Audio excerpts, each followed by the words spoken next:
మాజీ ఎమ్మెల్యే కేతిరెడ్డి పెద్దారెడ్డి తాడిపత్రి పర్యటన వాయిదా పడినట్లుగా తెలుస్తోంది. ఈ నెల 9న సీఎం పర్యటన ఉన్నందున భద్రత ఇవ్వలేమని అనంతపురం ఎస్పీ జగదీష్ కేతిరెడ్డికి లేఖ రాశారు.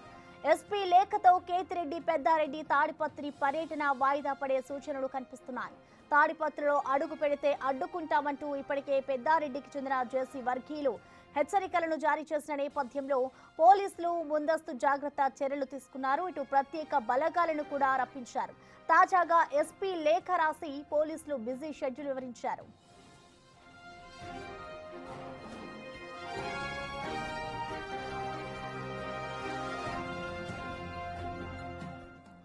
దీనిపై పూర్తి సమాచారాన్ని మా ప్రతినిధి యోగానంద్ అందిస్తారు. యోగానంద్ చెప్పండి, ఇటు కేతిరెడ్డి పెద్దారెడ్డి పర్యటన వాయిదా పడ్డట్లు కూడా తెలుస్తోంది. సో దీనికి సంబంధించిన పూర్తి అప్డేట్స్ ఏ విధంగా ఉన్నాయి?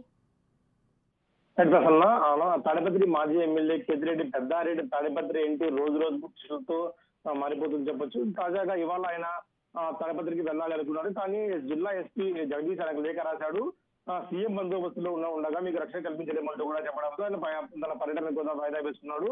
గత సంవత్సర కాలానికి కూడా తాడిపత్రికి దూరంగా ఉంటున్న కేతిరెడ్డి పెద్దారెడ్డి హైకోర్టు ఆర్డర్స్ తో ఇవాళ ఎంట్రీ ఇవ్వాలనుకున్నారు. కానీ జేసీ మాత్రం పెద్దారెడ్డికి ఇష్టంగా అడ్డుకొని తిరుగుతానంటూ చెప్తున్న పరిస్థితి ఉంది. భారీ బందోబస్తు కూడా పోలీసులు ఇరువురు ఇంటి దగ్గర కూడా భారీ బందోబస్తు ఏర్పాటు చేశారు. అది కాకుండా మా కార్యకర్తలు ఎక్కడున్నా కూడా వెంటనే రావాలంటూ కూడా జేసీ ప్రభాకర్ రెడ్డి మెసేజ్లు పెడుతూ ఉండటంతో పెద్ద ఎత్తున కార్యకర్తలంతా కూడా జేసీ ఇంటి వద్ద గుమిగుడుతూ ఉన్న పరిస్థితి. ప్రస్తుతం అయితే ఇరు వర్గాల హెచ్చరికలతో కూడా తర్వాత బిక్కుమంటారని చెప్పొచ్చు. అయితే ఇవాళ పర్యటన వాయిదా వేసుకోవడంతో రెండు రోజుల పాటు ఈ టెన్షన్ ఇలా కొనసాగే అవకాశం ఉంది. ఎందుకంటే రేపు సీఎం బందోబస్తు అయిపోయిన తర్వాత ఎల్లుండి ఏదైతే 10వ తేదీ తర్వాత మాజీ ఎమ్మెల్యే పెద్దారెడ్డి తాడిపత్రికి వెళ్లే అవకాశం ఉందని చెప్తున్న పరిస్థితి ఉంది. అయితే మళ్ళీ ఆ తర్వాత అయినా కూడా పోలీసులు పర్మిషన్ ఇస్తారా లేక డీలే చేస్తారా తెలియాల్సి ఉంది. ప్రజలు రైట్ యోగానంద్, థ్యాంక్ యూ.